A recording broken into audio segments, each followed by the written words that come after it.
If you don't know much about BYU, this is Heritage Halls. This is one of the set of dorms, and Kensley's going to be living here, and it's so pretty. I lived in the sketchier ones, so I'm kind of jealous, but I'll walk inside and I'll show you what it looks like.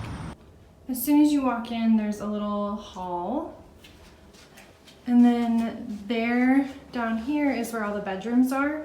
There's a linen closet at the end. Here's some storage, and then there's a bathroom down here and then one on the other side, and it is motion censored, which is really nice. Look how cute.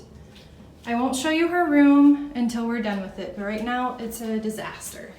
And then out here is the kitchen,